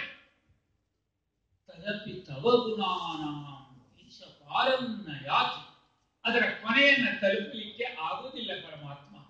ಮಹಾತ್ಮನ ಜೀವನ ಚರಿತ್ರೆ ವರ್ಣನೆ ಮಾಡಿ ಮುಗಿಸ್ಲಿಕ್ಕೆ ಆಗುವುದಿಲ್ಲ ಅಂತ ಹೇಳ್ತಾರೆ. ಹಾಗೆ ಈ ಶಿವಕುಮಾರ ಸ್ವಾಮಿಗಳವರ ಜೀವನ ಚರಿತ್ರೆಯು ಕೂಡ ಅತ್ಯಂತ ಆದರ್ಶವಾದಂತಹದ್ದು. ಈ ಯುಗಕ್ಕೆ, ಈ ಕಾಲಕ್ಕೆ ಅತ್ಯಂತ ಆದರ್ಶವಾದ ವ್ಯಕ್ತಿಯ ಜೀವನ ಚರಿತ್ರೆ ಶಿವಕುಮಾರ ಮಹಾಸ್ವಾಮಿಗಳವರದ್ದು. ಶಿವಕುಮಾರ ಮಹಾಸ್ವಾಮಿಗಳವರು ನಾನು ಪ್ರಾಧ್ಯಾಪಕನಾಗಿ ಸೇರಿದ ಮೇಲೆ ಆಗಾಗ ನಾನು ಹೋದ ಕೂಡಲೇ ಅವರಿಗೆ ಎಲ್ಲಿಲ್ಲದೆ ಇದ್ದ ಜಿಜ್ಞಾಸೆ. ತರ್ಕಶಾಸ್ತ್ರ ನಾನು ಪ್ರೊಫೆಸರ್ ಅವರು ಅಷ್ಟು ಆನಂದ. ಮಹಾಭಾರತದಲ್ಲಿ ಏನು ಹೇಳ್ತಾರೆ ಅಂತ ಕೇಳ್ತಿದ್ರು. ಅವರು ನನ್ನ ಹತ್ರ ಇಂತಹ ವಿಚಾರಗಳನ್ನೇ, ತೈತ್ರಿಯ ಉಪನಿಷತ್ತುಗಳನ್ನ ಪಾರಾಯಣ ಮಾಡ್ತಿದ್ರು. ಚೆನ್ನಾಗಿದೆಯಾ ನಾ ಮಾಡೋ ಪಾರಾಯಣ? ಅವ್ರು ಪಾರಾಯಣ ಮಾಡಿದ್ರು, ನಾನು ಸುಮ್ಮನೆ ಕೂತ್ಕೊಳ್ತಾ ಇದ್ದೆ. ತುಂಬಾ ಚೆನ್ನಾಗಿ ಹೇಳ್ತೀರಿ ಬುದ್ಧಿ. ಶಾಂತಿ, ದಶ ಶಾಂತಿಗಳನ್ನ ಹೇಳ್ತಿದ್ರು. ಇಂತಹ ವಿಚಾರಗಳ ಬಗ್ಗೆ ಚರ್ಚೆ ಮಾಡ್ತಿದ್ರು. ನಾವೇನ್ ಚರ್ಚೆ ಮಾಡ್ತಿದ್ದೀವಿ ಅಂತ ಯಾರಿಗೂ ಗೊತ್ತಿಲ್ಲ, ನಾನು ಯಾವತ್ತೂ ಹೇಳ್ಕೊಳ್ಳೂ ಇಲ್ಲ. ಆದ್ರೆ ಒಂದು ದಿನ ಈಗಿನ ಉತ್ತರಾಧಿಕಾರಿ ಸ್ವಾಮಿಗಳು ಹೇಳ್ತಾರೆ, ಶಿವಕುಮಾರ ಸ್ವಾಮಿಗಳು ಏನೇ ವ್ಯವಹಾರ ಮಾಡೋದವರು ಶ್ರೀಧರ ಶಾಸ್ತ್ರಿಗಳನ್ನು ಕೇಳ್ತಿದ್ರು ಅಂತ. ಖಂಡಿತ ಇಲ್ಲ, ವ್ಯವಹಾರಕ್ಕೂ ನನಗೂ ಏನೂ ಸಂಬಂಧ ಇಲ್ಲ. ಶಿವಕುಮಾರ ಸ್ವಾಮಿಗಳು ಯಾವುದೇ ವ್ಯವಹಾರ ವಿಚಾರವನ್ನ ನನ್ನ ಕೇಳಲೂ ಇಲ್ಲ, ನಾನು ಹೇಳಲೂ ಇಲ್ಲ. ನನಗೆ ಅದ್ರ ಬಗ್ಗೆ ಗೊತ್ತೂ ಇಲ್ಲ. ನನ್ನ ವ್ಯವಹಾರವೇ ನನಗೆ ಗೊತ್ತಿಲ್ಲ. ಇನ್ನು ನಾನು ಅಷ್ಟು ದೊಡ್ಡ ಸಂಸ್ಥೆಯ ವ್ಯವಹಾರದ ಬಗ್ಗೆ ನಾನು ಮಾರ್ಗದರ್ಶನ ಮಾಡ್ಲಿಕ್ಕೆ ಸಾಧ್ಯವಾ? ಅದಲ್ಲ, ಅವ್ರು ಕೇಳುವ ವಿಚಾರಗಳೇ ಬೇರೆ. ಇಂತಹ ಒಂದು ದೊಡ್ಡ ಮಹಾಸನ್ಯಾಸಿಗಳು. ಇನ್ನು ಅವರು ಹುಟ್ಟಿದ್ದ ದಿನಾಂಕ, ಅವರು ಶಾಲೆಗೆ ಹೋದಂತಹ ಇಸ್ವಿಗಳು, ಆಮೇಲೆ ಅವರು ಓದಂತಹ ಶಿಕ್ಷಣ, ಅದೆಲ್ಲ ಹೇಳ್ಬೇಕಂತದ್ದು ಬಹಳ ಚಿಕ್ಕ ಚಿಕ್ಕ ವಿಚಾರಗಳು. ಅವರ ದಿನಚರ್ಯ ಬಹಳ ಶ್ರೇಷ್ಠವಾಗಿರ್ತಕ್ಕಂಥದ್ದು. ಬೆಳಗಿನ ಜಾವ 4 ಗಂಟೆಗೆ ಒಂದು ದಿನವೂ ತಪ್ಪುವುದಿಲ್ಲ. ಕೊನೆಯ ಉಸಿರಿನವರೆಗೂ ಅದನ್ನು ಪರಿಪಾಲನೆ ಮಾಡಿದ್ದಾರೆ. ತುಂಬಾ ಸೀರಿಯಸ್ ಆಗಿದ್ದು. ಆಗಲೂ ಕೂಡ ಅವರು ದೇವರ ಪೂಜೆಯನ್ನು ಬಿಡಲಿಲ್ಲ. ಈಶ್ವರ ಲಿಂಗದ ಅರ್ಚನೆ ಪೂಜೆಯನ್ನು ಬಿಡಲಿಲ್ಲ. 6 ಗಂಟೆ ಒಳಗೆ ಅವರಿಗೆ ತಮ್ಮ ಅನುಷ್ಠಾನ ಕಂಪ್ಲೀಟ್ ಮುಗಿದೋಗ್ಬಿಡ್ಬೇಕು. 6 ಗಂಟೆಗೆ ತಮ್ಮ ಕಾರ್ಯಾಲಯಕ್ಕೆ ಬರ್ತಿದ್ರು. ಬಂದಾಗ ಅವರು ಮಾಡೋದು ಏನು ಕೇಳಿದ್ರೆ, ಹೈಸ್ಕೂಲ್ 3 ಹೈಸ್ಕೂಲ್ ಇದೆ. ಆ 3 ಹೈಸ್ಕೂಲ್ SSLC ಮಕ್ಕಳು ಅವ್ರ ಕೈ ಬಂದು ಕೂತ್ಕೋಬೇಕು. ಇಂಗ್ಲಿಷ್ ಪಾಠ ಮಾಡ್ತಾ ಇದ್ರು. ಅವ್ರು English major degree central college, Bengaluru central college degree ಮಾಡಿದವರು. ಅವರು ಇಂಗ್ಲಿಷ್ ಪಾಠ ಮಾಡ್ತಾ ಇದ್ರು. ಅವರಿಗೆ ಇಂಗ್ಲಿಷ್ ಪಾಠ ಮಾಡೋದು ಅಂದ್ರೆ ಅಷ್ಟೊಂದು ಪ್ರೀತಿಯಾಗಿತ್ತು. ಇಂಗ್ಲಿಷ್ ಪಾಠ ಮಾಡ್ತಾ ಇದ್ರು. ಅದನ್ನ ಮುಗಿಸಿ ಆಮೇಲೆ ಆಫೀಸ್ನಲ್ಲಿ ಯಾರೇ ಪತ್ರವನ್ನು ಬರೆಯಲಿ, ಪ್ರತಿಯೊಂದು ಪತ್ರವನ್ನು ಅವರು ನೋಡ್ಲೇಬೇಕು. ಅದನ್ನು ನೋಡಿ ಅದಕ್ಕೆ ಉತ್ತರವನ್ನ ಅದರೊಳಗೆ ಗುರ್ತಾಕೋರು. ಆಮೇಲೆ ಅದು ಆಫೀಸಿಗೆ ಹೋಗಿ ಆಫೀಸ್ನಲ್ಲಿ ಟೈಪ್ ಆಗಿ ಅವ್ರ ಲೆಟರ್ ನಲ್ಲಿ ಅವ್ರು ಬಂದ್ಮೇಲೆ ಅದಕ್ಕೆ ಅವ್ರು ಸೈನ್ ಮಾಡಿ ಕಳಿಸ್ತಾ ಇದ್ರು. ಆಶೀರ್ವಾದ ಅಂತ ಬರ್ಕೊಡೋರು. ಅಂದ್ರೆ ಈ ಪತ್ರಕ್ಕೆ ಇವನಿಗೆ ಆಶೀರ್ವಾದವನ್ನು ಕಳಿಸುವ ಒಂದು ಕ್ರಮ ಕಂಪ್ಯೂಟರ್ ನಲ್ಲಿ ಫೀಡ್ ಆಗಿರ್ತಿದ್ದು ಅದನ್ನ ಟಾಪ್ ಮಾಡ್ಕೊಡೋರು. ಹಾಗೆ ಯಾವ್ದಾದ್ರು ವಿವಾಹ, ಇವರಿಗೆ ಮಂತ್ರಾಕ್ಷತೆ, ವಿವಾಹದ್ದು ಇಲ್ಲ ಗೃಹ ಪ್ರವೇಶದ್ದು ಇಲ್ಲ ಏನಾದ್ರು ಊಟದ ಹಬ್ಬದ್ದು ಅದರ ಬಗ್ಗೆ ಅವರು ಬರೆದಿದ್ರೆ ಇವರಿಗೆ ಮಂತ್ರಾಕ್ಷತೆ, ಅದನ್ನು ಕಳಿಸುವಂತಹ ಒಂದು ಕ್ರಮ. ಪ್ರತಿಯೊಂದು ಇನ್ನು ಆರ್ಥಿಕ ಶುದ್ಧತೆ ಅವರಲ್ಲಿ ಅಷ್ಟಿಷ್ಟ. ಬ್ರಹ್ಮಚರ್ಯವನ್ನ ಆಜೀವ ಪರ್ಯಂತವಾಗಿ ಪರಿಪಾಲನೆ ಮಾಡತಕ್ಕಂತಹ ಮಹಾನ್ ಭಾವರವರು ಬ್ರಹ್ಮಚರ್ಯ ಅಂದ್ರೆ ಏನು ಅಂತ ತೋರಿಸ್ಕೊಟ್ಟಿದ್ದಾರೆ. ವಾಸ್ತವವಾಗಿ ಸನ್ಯಾಸ ಅಂತ ಹೇಳಿದ್ರೆ ನಮಗೆಲ್ಲರಿಗೂ ಕಲ್ಪನೆ ಬರತಕ್ಕಂತಹದ್ದು ಬ್ರಹ್ಮಚರ್ಯ, ಗೃಹಸ್ಥ, ಸನ್ಯಾಸ, ವಾನಪ್ರಸ್ಥ ಅಂತ ಹೀಗೆ ಆಶ್ರಮಗಳು ನಮ್ಮ ಅನುಭವದಲ್ಲಿ ಬರುತ್ತವೆ. ನಮ್ಮ ಅನೇಕ ಮಠಾಧಿಪತಿಗಳೆಲ್ಲ ಹಾಗೆ ಬ್ರಹ್ಮಚಾರಿಗಳಾಗಲೇಬೇಕು ಮೊದಲು. ಈ ಶೈವ ಪದ್ಧತಿಯಲ್ಲಿ ಬ್ರಹ್ಮಚಾರಿಗಳಾಗೋದು ಹೊರತಕ್ಕಂತಹ ಪದ್ಧತಿ ಇಲ್ಲ.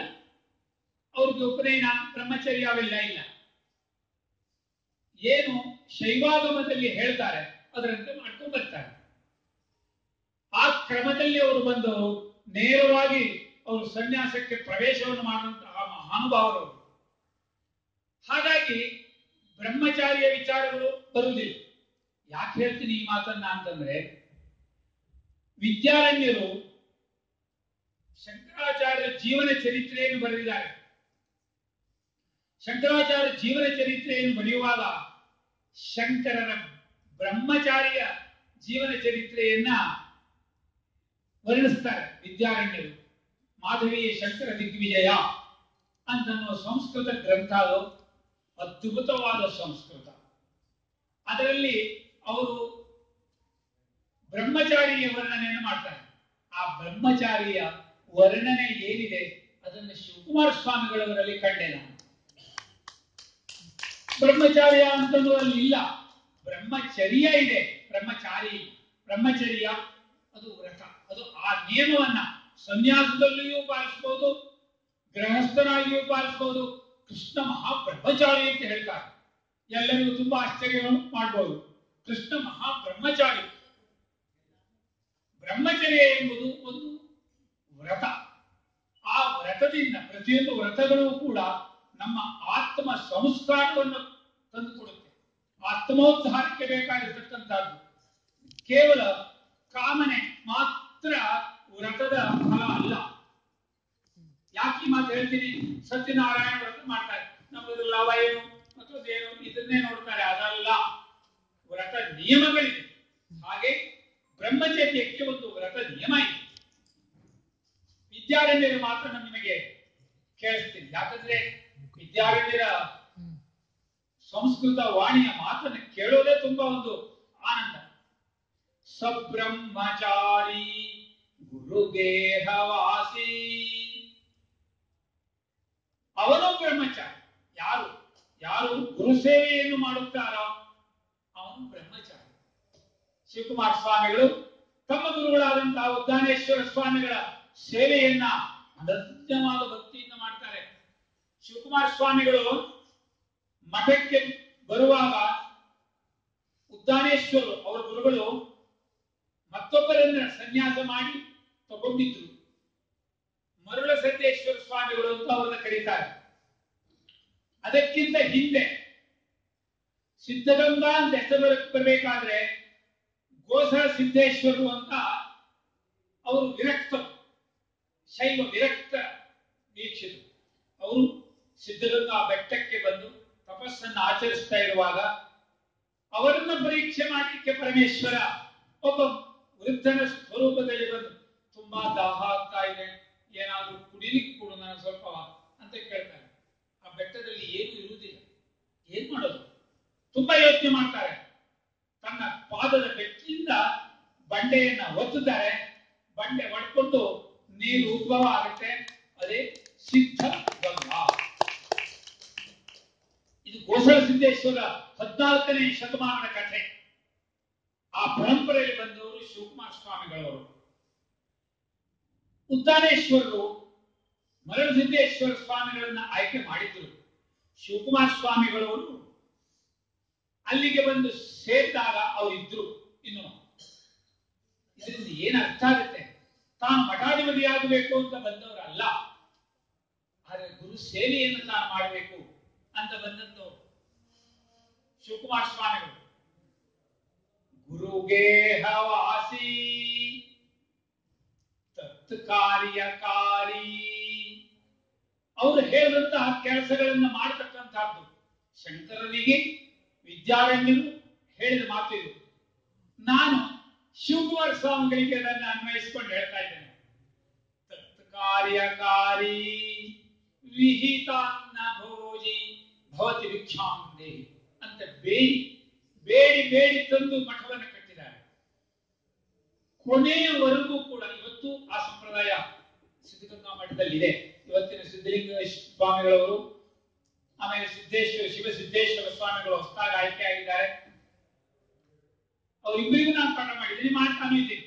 ಶಿವಸಿದ್ದೇಶ್ವರ ಸ್ವಾಮಿ ಫೋನ್ ಮಾಡಿದ್ರು, ನಿಮ್ಮ ಭಾಷಣ ನಾನು ಕೇಳಬೇಕು, ನಮ್ಮ ಗುರುಗಳ ಅನ್ನ ಹೇಳುವಂತಹ ಮಹಾತ್ಮರು ನಮಗೆ ಸಿಕ್ಕುವುದಿಲ್ಲ, ನಾನು ಅದನ್ನು ಕೇಳಬೇಕು ಅಂತ ಹೇಳಿದ್ದಾರೆ.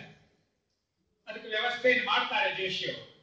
ಅವ್ರ ನಂಬರಿಗೆ ರೆಕಾರ್ಡ್ ಅನ್ನು ಕಳಿಸ್ಲಿಕ್ಕೆ ವ್ಯವಸ್ಥೆಯನ್ನು ಮಾಡ್ತಾರೆ. ತತ್ ಕಾರ್ಯಕಾರಿ ವಿಹಿತಾನ್ನಭೋಜಿ. ಯಾಕೆ ಹೇಳ್ತೀನಿ ಅಂದ್ರೆ, ಭಿಕ್ಷಾಟನೆಯನ್ನು ಮಾಡಿದ ಮಹಾಮಹಿಮರು. ಜಾತ್ರೆ ಬಂತು ಅಂದ್ರೆ ಜಾತ್ರೆಯನ್ನು ನಡೆಸಲಿಕ್ಕೆ ಅವರ ಹತ್ರ ದುಡ್ಡಿಲ್ಲ ಅಂತಲ್ಲ, ದವಸ ಧಾನ್ಯ ಇಲ್ಲ ಅಂತಲ್ಲ, ಸಂಪೂರ್ಣ ತುಮಕೂರು ನಗರದ ಅಂಗಡಿಗಳಿಗೆ ನಡ್ಕೊಂಡು ಹೋಗ್ತಾರೆ. ಅವ್ರ ಜೊತೆಗೆ ಒಂದು ಟ್ರ್ಯಾಕ್ಟರ್ ಬರುತ್ತೆ. ದವಸ ಧಾನ್ಯ ಅಂಗಡಿಯವರು ಬೇಳೆ ಕೊಟ್ರೆ, ಅಕ್ಕಿ ಕೊಟ್ರೆ ಆ ಟ್ರ್ಯಾಕ್ಟರ್ ತುಂಬಬೇಕು. ಕುತ್ಕೊಳ್ಳಿ ಅಂದ್ರೆ ಕುತ್ಕೊತಾರೆ, ಚೇರ್ ಕೊಟ್ಟು. ಅವರ ಪಾದಕ್ಕೆ ಸಮರ್ಪಣೆ ಮಾಡುವಂತಹ ಕಾಣಿಕೆಯನ್ನ ಇಸ್ಕೊಂಡು ಹೋಗ್ತಾರೆ. ಪ್ರತಿನಿತ್ಯ 15 ದಿನ ಮಾಡ್ತಾರೆ. ಅದನ್ನೆಲ್ಲ ಒಟ್ಟು ಮಾಡಿಕೊಂಡು ತಗೊಂಡ್ಬಂದು ಶಿವರಾತ್ರಿ ಕಾರ್ಯಕ್ರಮವನ್ನ ನಡೆಸ್ತಾರೆ. ಇವತ್ತಿಗೂ ಅದೇ ಪದ್ಧತಿ. ಯಾಕೆ ಈ ಪ್ರಶ್ನೆಯನ್ನು ನಾನು ಕೇಳಿದ್ದೆ ಅವರ ಹತ್ರ, ನೀವು ದಾಸೋಹಕ್ಕೋಸ್ಕರವಾಗಿ ಹೋಗ್ತಿರಲ್ಲ, ಅದು ಯಾಕೆ ನಿಮಗೆ ಅದಷ್ಟು ಅವರು ಕೊಡೋದು ಸಾಕಾಗುತ್ತಾ? ಅದೇ ಜೀವಾಳ. ಸಾಕಾಗುತ್ತೆ, ಪ್ರಶ್ನೆ ಇಲ್ಲ. ವಾಸ್ತವವಾಗಿ ಯಾತಕ್ಕೂ ಸಾಕು. ಒಂದು ದಿನಕ್ಕೆ ಮಠದಲ್ಲಿ 5 ಲಕ್ಷ ರೂಪಾಯಿ ಊಟಕ್ಕೆ ಖರ್ಚಿದೆ, 1-2 ರೂಪಾಯಿ ಅಲ್ಲ. ಇದೊಂದು ಸಂಸ್ಕೃತದಲ್ಲಿ ಅವರ ಜೀವನ ಚರಿತ್ರೆಯನ್ನು ಬರೆದಾನೆ ಒಬ್ಬ ಅಖಿಲೇಶ ಅಂತ, ಕಾಶಿಯಲ್ಲಿರುವ ವಿದ್ಯಾರ್ಥಿ. ಅದರೊಳಗೆ ಅವನು ಎಲ್ಲ ಕೊಟ್ಟಿದ್ದಾನೆ, ಪಟ್ಟಿಯನ್ನ. ಎಷ್ಟೆಷ್ಟು ಕ್ವಿಂಟಾಲ್ ಅಕ್ಕಿ ಬೇಕು, ಎಷ್ಟು ಅಂತ ಎಲ್ಲ ಇದೆ. ಸುಮ್ಮನೆ ಬರೀತಾನೆ, ನಿಮ್ಮ ನಾಮಕೆ ವಾಸ್ತೆ ಅಂದ್ರೆ ಸುಮ್ಮನೆ ಬರೀತಾನೆ. ಈ ಪರಿಚಯ ಮಾಡ್ಕೊಳ್ಳೋಕ್ಕೋಸ್ಕರವಾಗಿ ಹೇಳ್ತೀನಿ ಹೊರತು ಅದನ್ನು ಓದ್ಕೊತಾ ಕುಳಿತುಕೊಂಡ್ರೆ ಇಲ್ಲಿ ಮುಗಿದೇ ಇರ್ತಕ್ಕಂತಹ ಕೆಲಸ. ಅಷ್ಟು ಇದೆ. ಅಕ್ಕಿ ಎಷ್ಟು ಕ್ವಿಂಟಾಲು, ಬೆಳೆ ಎಷ್ಟು ಕ್ವಿಂಟಾಲು, ರಾಗಿ ಎಷ್ಟು ಕ್ವಿಂಟಾಲು ಎಲ್ಲ ಬರೆದಿದ್ದಾನೆ. ಶಿವಕುಮಾರ ಸ್ವಾಮಿಗಳವರು ಇಂತಹ ದಾಸೋಹವನ್ನು ಮಾಡುವುದು. ಯಾಕೆ ಹೇಳ್ತೀನಿ? ಸನ್ಯಾಸಿಗಳಾದವರಿಗೆ ಭಿಕ್ಷಾ ಅತ್ಯಂತ ಶ್ರೇಷ್ಠ ಧರ್ಮ. ಅದಕ್ಕೆ ಅವರನ್ನ ಭಿಕ್ಷು ಅಂತ ಕರೀತಾರೆ. ಸನ್ಯಾಸಿಯನ್ನ ಭಿಕ್ಷು. ಬೇಡೋನು ಅಂತ ಅರ್ಥಲ್ಲ. ಬೇಡೋನು ಹೌದು, ಕನ್ನಡದ ಶಬ್ದ. ಆದರೆ ಸಂಸ್ಕೃತದ ಭಿಕ್ಷಾ ಇದೆಯಲ್ಲ, ಅದು ಅತ್ಯಂತ ಶ್ರೇಷ್ಠವಾದ ಪದ. ಭಿಕ್ಷಾ. ಬೇರೆಯವರ ಮಾತುಗಳು ಬೇಡ. ಒಂದು ಭಿಕ್ಷೆಯನ್ನು ಮಾಡಿದ್ರೆ 25,000 ಕೊಡಿ, 40,000 ಕೊಡಿ. ಶಿವಕುಮಾರ ಸ್ವಾಮಿಗಳ ಭಿಕ್ಷೆಗೆ ಎಂಥದೂ ಇಲ್ಲ. ಶಿವಕುಮಾರ ಸ್ವಾಮಿಗಳ ಪಾದ ಪೂಜೆಗೆ ಏನೂ ಇಲ್ಲ. ಇವತ್ತಿನವರೆಗೂ ಕೂಡ ಇಷ್ಟೇ ಕೊಡಬೇಕು, ಅಷ್ಟೇ ಕೊಡಬೇಕು ಅಂತ ನಿಗದಿ ಮಾಡಿದವರೇ ಅಲ್ಲ. ಅದು ತನ್ನ ಧರ್ಮಕ್ಕೆ ವಿರುದ್ಧ ಅನ್ನುವ ಸಿದ್ಧಾಂತ.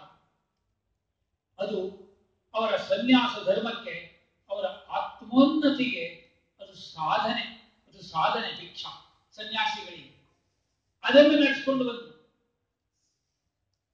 ಅವರ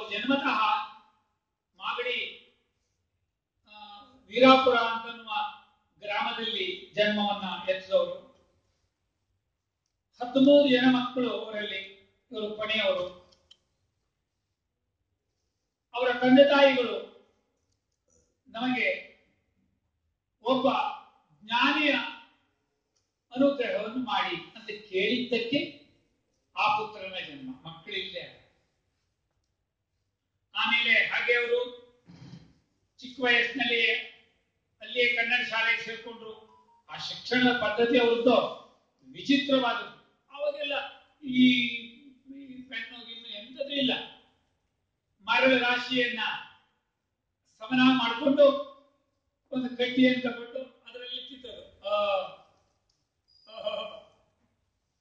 ಹೀಗೆ ಅವ್ರು ಕಲಿತಿದ್ರು ವಿದ್ಯಾಭ್ಯಾಸ. ಹಾಗಾಗಿ ಅವರ ಪ್ರತಿಯೊಂದು ಶಿಕ್ಷಣ ಬಹಳ ಶ್ರೇಷ್ಠವಾದದ್ದು. 1922ನೇ ಇಸ್ವಿಯಲ್ಲಿ ಅವರು 1907ರಲ್ಲಿ ಜನ್ಮವನ್ನು ತಾಳಿದ್ದು ಶಿವಕುಮಾರ ಸ್ವಾಮಿಗಳು. 1907 22ರಲ್ಲಿ ಹೈಸ್ಕೂಲಿಗೆ ಸೇರ್ಕೊಂಡ್ರು.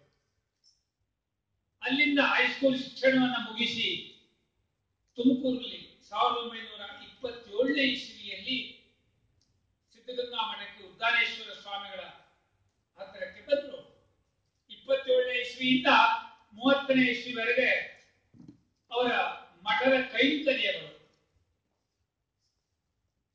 ನಾವು ಸಂಸ್ಕೃತ ಕಾಲೇಜಿನ ಪ್ರಾಧ್ಯಾಪಕರಾಗಿ ನಾವು ಕೆಲಸವನ್ನು ಮಾಡುವಾಗ ಆ ಭವನ ಇದೆಯಲ್ಲ, ಸಂಸ್ಕೃತ ಕಾಲೇಜಿನ ಭವನ ಅದ್ಭುತವಾದ ಶಿಲೆ ಕಟ್ಟಿದ್ದು. ಯಾರು ಕಟ್ಟಿದ್ದು? ಶಿವಕುಮಾರ ಸ್ವಾಮಿಗಳು. ಹೆಂಗೆ ಕಟ್ಟಿದ್ದಾರೆ? ಗಾಡಿ ಅವರು ಬಂದ್ರೆ ಮತ್ತವ್ರು ಕಲ್ಲೆಲ್ಲ ಅವರೇ ಎತ್ತಿ ಎತ್ತಿ ಕೊಡೋದು. ಮಾಡಿಸೋದು ಅಂತಂದ್ರೆ ನಿಂತ್ಕೊಂಡು ಮಾಡಿಸೋದಲ್ಲ, ಸ್ವತಃ ತಾವೇ ಪ್ರತಿಯೊಂದು ಕಲ್ಲಿಗೆ. ನಾವು ರಾಮಾಯಣದಲ್ಲಿ ಆಂಜನೇಯ ಮತ್ತು ಕಪಿಗಳೆಲ್ಲ ಸೇರಿ ಲಂಕೆಗೆ ಹೋಗ್ಲಿಕ್ಕೆ ಏನು ಸೇತುವೆ ಬಂಧವನ್ನು ಮಾಡುವಾಗ ಎಲ್ಲರೂ ಕೂಡ ಶ್ರೀರಾಮ ಶ್ರೀರಾಮ ಅಂತ ಎತ್ತಿ ಎತ್ತಿ ಕಲ್ಲುಗಳನ್ನು ಕೊಡ್ತಿದ್ರಂತೆ. ಭಕ್ತಿಯಿಂದ ಅಳಿಲು, ನೀರಿನಲ್ಲಿ ಸಮುದ್ರದಲ್ಲಿ ಮುಳುಗೋದು, ಮರಳಲ್ಲಿ ಹೊರಳೋದು, ಮೈಗಂಟಂತ ಮರಳನ್ನೆಲ್ಲ ಸಮುದ್ರಕ್ಕೆ ತಗೊಂಡೋಗಿ ಮತ್ತೆ ಕುಡಿಕೊಂಡು ಮತ್ತೆ ಮೇಲೆ ಬರೋದು. ಅಳಿಲು ಸೇವೆ ಅಂತ ಅಲ್ಲಿಂದ ಪ್ರಾರಂಭವಾದದ್ದು. ಎಷ್ಟಾಗುತ್ತಪ್ಪ, ಇನ್ನು ಎಷ್ಟಾಗುತ್ತೆ ಅನ್ನೋದು ಗೊತ್ತಿಲ್ಲ ಅವರಿಗೆಲ್ಲ. ಆ ಪ್ರಾಣಿಗಳಿಗೆಲ್ಲ ಗೊತ್ತಿಲ್ಲ. ಹಾಗೆ ಕಪಿಗಳು ಹಾಗೆ ಮಾಡಿದ್ದಾರೆ. ಅದರಲ್ಲಿ ವಿಶೇಷವಾಗಿ ಆಂಜನೇಯ ಪ್ರತಿಯೊಂದು ಕಲ್ಲಿನ ಅಡಿಯಲ್ಲಿ ಶ್ರೀರಾಮ ಅಂತ ಬರೆದು ಆ ಕಲ್ಲನ್ನ ಇಡ್ತಿದ್ದಂತೆ. ರಾತ್ರಿ ಹೊತ್ತಿನಲ್ಲಿ ರಾಮ ಮಲಗಿದಾಗ ಇಂತಹ ಕೆಲಸಗಳನ್ನು ಮಾಡ್ತಿದ್ದಂತೆ ಅವನು ಆಂಜನೇಯ. ಅಕಸ್ಮಾತ್ ಒಂದು ದಿನ ಬಂದು ಏನ್ ಮಾಡ್ತಾ ಇದ್ದಾನೆ ಹಾಗೆ ನೋಡಿದ್ರೆ ಸುಮ್ಮನೆ ನಿಂತ್ಕೊಂಡು ನೋಡುದಂತೆ. ರಾಮ ಬಂದಿದ್ದನ್ನು ನೋಡ್ಲಿಲ್ಲ, ಮಾಡ್ತಾ ಇದ್ದಾರೆ. ಏನು ಬರಿತಾ ಇದೆಯಲ್ಲ ಅಂತ ಕೇಳಿದ್ರೆ, ಭಗವಂತ ಪ್ರಭು ತನ್ನ ನಾಮವನ್ನು ಬಿಟ್ಟು ನನಗೆ ಬೇರೆ ಗೊತ್ತಿಲ್ಲ ನನಗೆ. ಎಂತಹ ಮಾತು! ಲಂಕೆಗೆ ಹೋಗಿ ವಾಪಸ್ಸು ಬಂದ ಮೇಲೆ ಲಕ್ಷ್ಮಣ ಕೇಳ್ತಾನೆ, ಏನು ವಿಶೇಷ ನೋಡ್ಕೊಂಡು ಬಂದೆ ನೀನು ಅಲ್ಲಿ? ಹಾಗೆ ನನಗೆ ಅಪಿ ಸ್ವರ್ಣಮಯಿ ಲಂಕಾ ನಮೇ ಲಕ್ಷ್ಮಣ ರೋಚತೆ. ಅದು ಸ್ವರ್ಣಮಯವಾದಂತಹದ್ದು ಲಂಕಾ ಅಂದ್ರೆ ಸಾಮಾನ್ಯ ಅಲ್ಲ. ರಾವಣನ ಒಂದು ಆಸ್ಥಾನ. ಎಲ್ಲ ದೇವತೆಗಳು, ಕುಬೇರ ಸಹ ಅವನ ಹೇಳಿದ್ರು ನಡಗಬೇಕು. ಭಗವಂತ ಕಟ ಹಾಗೆ ಪ್ರತಿಯೊಂದು ದೇವತೆಗಳು ರಾವಣನ ದೃಷ್ಟಿಯಲ್ಲಿಯೇ ಹೆದರಿ ಸಾಯ್ತಿದ್ದರಂತೆ. ಆದ್ರೆ ನಾನು ಲಂಕೆಗೆ ಹೋಗಿ ಸೀತಾದೇವಿಯ ಪಾದದ ಉಂಗುರವನ್ನ ನೋಡಿದ್ರೆ ಬೇರೆ ನನ್ಗೆ ಗೊತ್ತಿಲ್ಲ ಅಂತ ಲಕ್ಷ್ಮಣನಿಗೆ ಹೇಳ್ತಾನೆ. ಯಾಕೆ ಇದನ್ನು ಹೇಳ್ತೀನಿ ಅಂದ್ರೆ, ಸೇವಾ ಎಂಬುದು ಅತ್ಯಂತ ಪ್ರಧಾನ. ತತ್ಕಾರ್ಯಕಾರಿ ವಿಹಿತಾನ್ನ ಭೋಜಿ. ಭಿಕ್ಷಾಟನೆಯಿಂದ ಪ್ರಾಪ್ತವಾದ ಅನ್ನವನ್ನು ಭೋಜಿಸುತ್ತಾರೆ. ಇಷ್ಟಿಷ್ಟು ತಿಂದು ಗೊತ್ತೇ ಇಲ್ಲ ಶಿವಕುಮಾರ ಸ್ವಾಮಿಗಳಿಗೆ. ಅವರ ಆಹಾರದ ಬಗ್ಗೆ ಒಂದು ತುಂಬಾ ಅನುಭವದ ಮಾತುಗಳು ಎಲ್ಲರೂ ಹೇಳ್ತಾರೆ. ಹಾಲು ಕುಡಿಬೇಕು. ಎಂತ ಮಾಡೋದು? ಏನಂದ್ರೆ ಅವರ ಆಲೋಚನೆ, ಈ ನಮ್ಮ ಇಂದ್ರಿಯಗಳು ರಸದ ಲೋಲುಪತೆಗೆ ಒಳಗಾಗದೆ, ಚಾಪಲ್ಯಕ್ಕೆ ಬೀಳದೆ, ಬರೀ ಆಹಾರ ಸೇವನೆ ಮಾತ್ರ ನಡಿಬೇಕು ಅನ್ನೋದು ಅವರ ಇಂದ್ರಿಯ ನಿಗ್ರಹದ ಗುಟ್ಟು. ಅದಕ್ಕೆ ಅವರು ಬೇವಿನ ಮರದ ಚಕ್ಕೆಯನ್ನೆಲ್ಲ ಚರ್ಮಗಳನ್ನು ಎತ್ತಿ ಎತ್ತಿ ಇಟ್ಕೊಂಡು ಅದನ್ನು ಹಾಕಿ ಕುಟ್ಟಿ ಚರ್ಮವನ್ನು ಅದಕ್ಕೆ ಹಾಲನ್ನು ಕೂಡಿಸ್ಕೊಂಡು ಕುಡಿಯೋದು, ಎಲ್ಲರೂ ಕುಡಿಯೋದು ಹಾಲನ್ನು. ಅಂದ್ರೆ ಅದು ಆಸಕ್ತಿ ಬರಬಾರದು ವಿಷಯದಲ್ಲಿ, ಇಂದ್ರಿಯಗಳಿಂದ. ನಾವೆಲ್ಲ ಏನ್ ಮಾಡ್ತೀವಿ? ಒಳ್ಳೊಳ್ಳೆ ಮೈಸೂರು ಪಾಕ, ಜಿಲೇಬಿ, ಉಪ್ಪಿಟ್ಟು ಬಹಳ ಚೆನ್ನಾಗಿತ್ತು, ಆಯ್ತಾ, ಸ್ವೀಟು ಚೆನ್ನಾಗಿ ಹಿಂಗನ್ನತ್ತೆ ನಮ್ಮ ನಾಲ್ಗೆ. ಅವ್ರದ್ದು ಹಾಗಲ್ಲ. ಅವರದ್ದು ಇಂದ್ರಿಯ ಅತ್ಯಂತ ನಿಗ್ರಹದಲ್ಲಿ ಇರ್ತಿತ್ತು. ಶಿವಕುಮಾರ ಸ್ವಾಮಿಗಳ ಇಂದ್ರಿಯಗಳು ಅಷ್ಟು ಇದು ಕೌಪಿನ ಧಾರಣೆ. ಅತ್ಯಂತ ಯಾರು ಬೇಕಾದ್ರೂ ಯಾವ ಹೊತ್ತಿನಲ್ಲಿ ಬೇಕಾದ್ರೂ ಶಿವಕುಮಾರ ಸ್ವಾಮಿಗಳನ್ನು ದರ್ಶನ ಮಾಡಬಹುದು. ಅವರು ಶಿವಪೂಜೆ ಮಾಡುವಾಗ ನೋಡ್ಬೋದು, ಅವರು ಭಿಕ್ಷೆಯನ್ನು ಮಾಡುವಾಗ ನೋಡ್ಬೋದು, ಅವರು ವಸ್ತ್ರಧಾರಣೆಯನ್ನು ಮಾಡುವಾಗ ನೋಡ್ಬೋದು, ಎಲ್ಲದನ್ನು ನೋಡಿದ್ದೀನಿ ನಾನು. ಅದಕ್ಕೆ ಹೇಳ್ತೀನಿ, ನಿರ್ಬಂಧ ಇಲ್ಲ. ಅದು ಈಗಿನ ಸ್ವಾಮಿಗಳವರಲ್ಲಿಯೂ ಅದೇ ಒಂದು ಇದು. ಹಾಗೆ 27ನೇ ಇಸ್ವಿಯಲ್ಲಿ ಸೆಂಟ್ರಲ್ ಕಾಲೇಜ್ ಡಿಗ್ರಿ ಸೇರ್ಕೊಂಡ್ರು. ಮಠದಿಂದ ಬರೋಕ್ಕಾಗ್ತಿಲ್ವಂತೆ, ಅಲ್ಲಿ ಹೇಳಿ ಅಧ್ಯಾಪಕರಿಗೆ ಹೇಳಿ ಅವ್ರ ಹತ್ರ ಪ್ರಾರ್ಥನೆ ಮಾಡಿಕೊಂಡು ನಾನು ಓದ್ಕೊಳ್ತೀನಿ, ಅಲ್ಲೇ ನನಗೆ ಅವಕಾಶ ಕೊಡಿ ಅಂತ ಹೇಳಿ ಮಾಡಿದವರು. ಯಾಕಂದ್ರೆ 27ನೇ ಇಸ್ವಿಯಿಂದ 39ನೇ ಇಸ್ವಿವರೆಗೂ ತಗೊಳ್ತವ್ರಿಗೆ ಡಿಗ್ರಿ ಮಾಡ್ಲಿಕ್ಕೆ ಫಸ್ಟ್ ಟೈಮ್ ಆಗೋದೇ ಇಲ್ಲ. ಮಠದ ಕೆಲಸ ಮಾಡಿಕೊಂಡು ಪ್ರತಿಯೊಂದು ಮಾಡಬೇಕು ಅಂದ್ರೆ 27ನೇ ಇಸ್ವಿಯಲ್ಲಿ ಅವರು ಬಂದ್ರೆ, ಅವ್ರು ಬಂದು 3 ವರ್ಷಕ್ಕೆ 1930ರಲ್ಲಿ 3/3/30 ಅವರು ಉತ್ತರಾಧಿಕಾರಿಗಳಾದರು. ಹಿಂದಿನ ಒಬ್ಬರ ಆಯ್ಕೆ ಮಾಡಿದಂತಹ ಸ್ವಾಮಿಗಳು ಅವರು ಲಿಂಗೈಕ್ಯರಾದರು, ಅವರು ಕಾಲವಾದರು. ಮರಳಸಿದ್ದೇಶ್ವರ ಸ್ವಾಮಿಗಳು ಅವರು ಕಾಲವಾಗೋದು. ನೋಡಿ ವಿಚಿತ್ರವಾಗಿ, ಎಂತಹ ಒಂದು ವಿಚಿತ್ರ. ಅವರೇ ಹಾಗೆ ಅನುವರ್ತಿತವಾಗಿ ಬಂದ್ರೆ ಇವರಿಗೆ ಮಠಾಧಿಕಾರಿಗಳಾಗುವಂತಹ ಯೋಗವೇ ಇದೆ. ಆದ್ರೆ ಅವರು ಲಿಂಗೈಕ್ಯರಾದ್ಮೇಲೆ ಉದ್ದಾನೇಶ್ವರ್ ಇದ್ರು, ಅವರು ಇವರನ್ನ ಉತ್ತರಾಧಿಕಾರಿಗಳನ್ನ ಮತ್ತೆ ಆಯ್ಕೆ ಮಾಡಿಕೊಂಡ್ರು. ಅಲ್ಲಿಂದ ಅವರ ಜವಾಬ್ದಾರಿ ಜಾಸ್ತಿ ಆಯಿತು. ಇವತ್ತು ಸಿದ್ಧಗಂಗಾ ಮಠದಲ್ಲಿ ಬೇಕಾದಷ್ಟು ಸಂಪತ್ತು ಇದೆ, ಅದಷ್ಟು ಶಿವಕುಮಾರ ಸ್ವಾಮಿಗಳು ಮಾಡಿ ಇಟ್ಟು ಹೋಗಿರ್ತಕ್ಕಂಥದ್ದು. ಆದರೆ ಅವರ ಕಾಲದಲ್ಲಿ ಮಕ್ಕಳಿಗೆ ಅನ್ನ ಹಾಕೋದು ತುಂಬಾ ಕಷ್ಟವಾಗಿತ್ತು, ತುಂಬಾ ಕಷ್ಟ ಆಗಿತ್ತು. ದುಡ್ಡಿಲ್ಲ, ಏನಿಲ್ಲ, ದುಡ್ಡಿಲ್ಲ. ಪ್ರತಿಯೊಂದು ಅಧ್ಯಾಪಕರ ಹತ್ರ, ಭಕ್ತ ಜನರ ಹತ್ರ ಬೇಡಿ ಬೇಡಿ ತರಬೇಕು. ಬೇಡ್ತಿದ್ರು, ಕೇಳ್ತಿದ್ರು, ಕೊಡಿ ಅನ್ನ, ಅಕ್ಕಿ ಕೊಡಿ, ಹಾಗೆ ಅಂತ ಕೊಡ್ತಿದ್ರು. ನಿಮ್ಗೆ ಆಶ್ಚರ್ಯ ಆಗ್ಬಹುದು, ಇವತ್ತು ಇಂಜಿನಿಯರಿಂಗ್ ಕಾಲೇಜು, ಮೆಡಿಕಲ್ ಕಾಲೇಜ್ ಎಲ್ಲ ಮಾಡಿದ್ದಾರೆ. ಶಿವಕುಮಾರ ಸ್ವಾಮಿ ಸ್ಥಾಪನೆ ಮಾಡಿಟ್ಟು ಹೋಗಿದ್ದಾರೆ. ಬೇಕಾದಷ್ಟು ಡೊನೇಷನ್ ಬರುತ್ತೆ, ಬೇಕಾದಷ್ಟು ಬ್ರಾಂಚ್ಗಳಾಗಿದೆ, 2-3 ಲಕ್ಷ ರೂಪಾಯಿ ಸಂಬಳವನ್ನು ಪಡ್ಕೊತಿದ್ದಾರೆ. ಆದ್ರೆ ಆವತ್ತಿನ ಕಾಲದಲ್ಲಿ ಆ ಜಾಗವನ್ನ ದಾನ ಮಾಡಿದವರಿದ್ದಾರೆ. ಪ್ರೈಮರಿ ಸ್ಕೂಲ್ ಟೀಚರ್ಗಳು ತಮ್ಮ ಸಂಬಳದಲ್ಲಿ ಗುರುಗಳಿಗೆ ದುಡ್ಡನ್ನು ಕೊಟ್ಟಿದ್ದಾರೆ ಇಂಜಿನಿಯರಿಂಗ್ ಕಾಲೇಜ್ ಮಾಡಲಿಕ್ಕೆ. ಅಧ್ಯಾಪಕರ ಹತ್ರ ಹೋಗಿ ಬೇಡ್ತಿದ್ರಂತೆ, ಅವರ ಋಣವನ್ನ ನಾನಾ ರೀತಿಯಲ್ಲಿ ತೀರಿಸ್ತಿದ್ರಂತೆ ಶಿಕ್ಷಕರು. ಏನು? ಯಾಕಂದ್ರೆ ಅವರ ಋಣವನ್ನ ಪಡೆದಂತಹ ಶಿಕ್ಷಕರು ನನ್ನ ಹತ್ರ ಆ ಮಾತು ಹೇಳಿದ್ದಾರೆ, ಶ್ರೀಧರ್ ಶಾಸ್ತ್ರಿಗಳೇ, ಗುರುಗಳಿಗೆ ನಾನು ಟೀಚರ್ ಆಗಿದ್ದಾಗ ನಾನು ಇಂಜಿನಿಯರಿಂಗ್ ಕಾಲೇಜ್ ಮಾಡಲಿಕ್ಕೆ ನಾನು ದುಡ್ಡು ಕೊಟ್ಟಿದ್ದೀನಿ. ನನ್ನ ಮಗ ಇಂಜಿನಿಯರಿಂಗ್ ಓದಲಿಕ್ಕೆ ಪರಿಸ್ಥಿತಿ ಬಂದಾಗ ಗುರುಗಳ ಹತ್ರ ಹೇಳ್ಕೊಂಡೆ, ನನಗೆ ಸೀಟನ್ನು ಕೊಟ್ಟಿದ್ದಾರೆ, ಪಾಪ ದುಡ್ಡು ತಗೊಳ್ಳದೆ ಕೊಟ್ಟಿದ್ದಾರೆ. ಅಷ್ಟೇ ಅಲ್ಲ,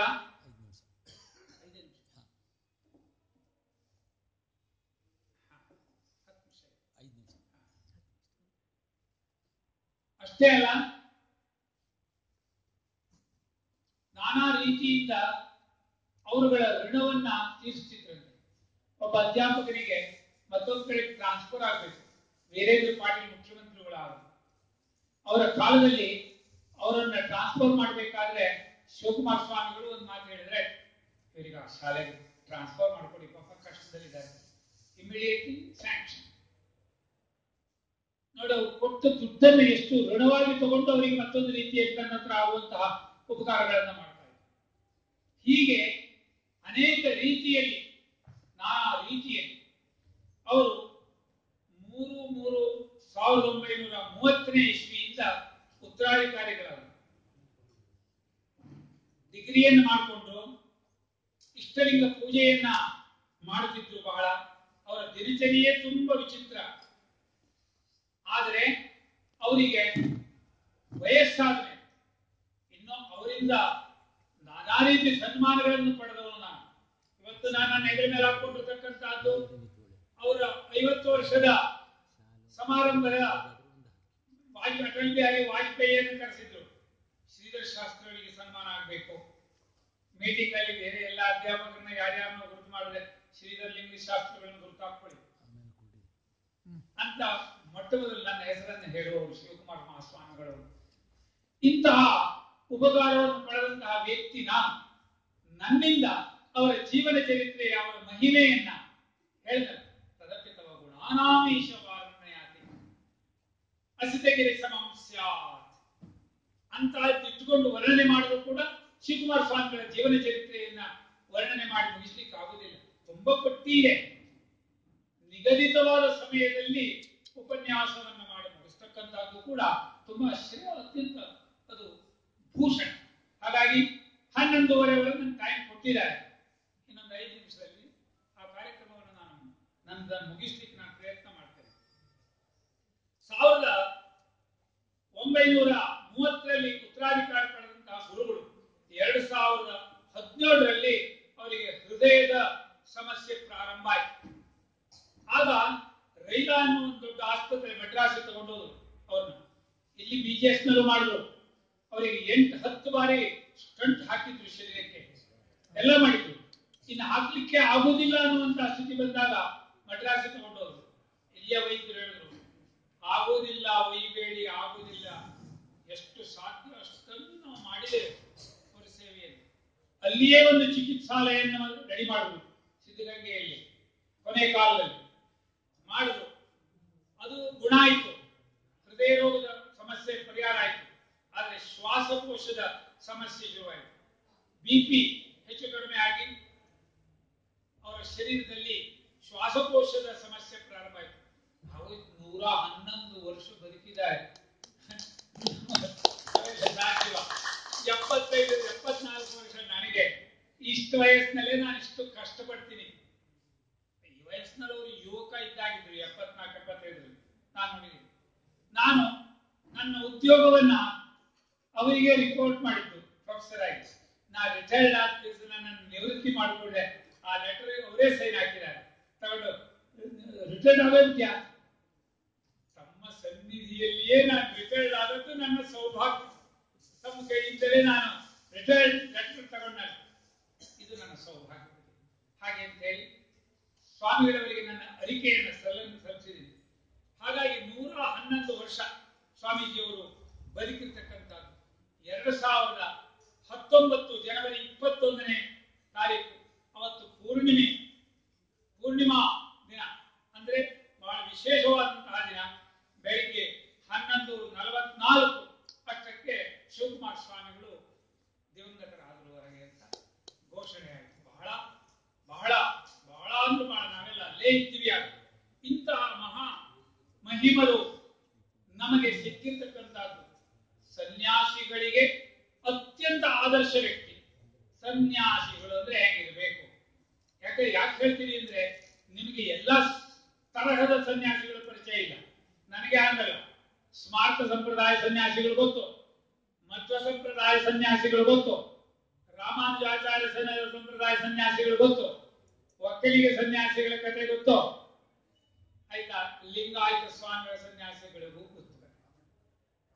ನಾನು ತಂದೆಯವರ ಹತ್ರ ವಿದ್ಯಾಭ್ಯಾಸ ಮಾಡಿ ಶೃಂಗೇರಿಗೆ ನಾನು ಹೋದ್ರೆ ಶುರುವಾಯಿತು ಸನ್ಯಾಸಿಗಳ ಸಹವಾಸ.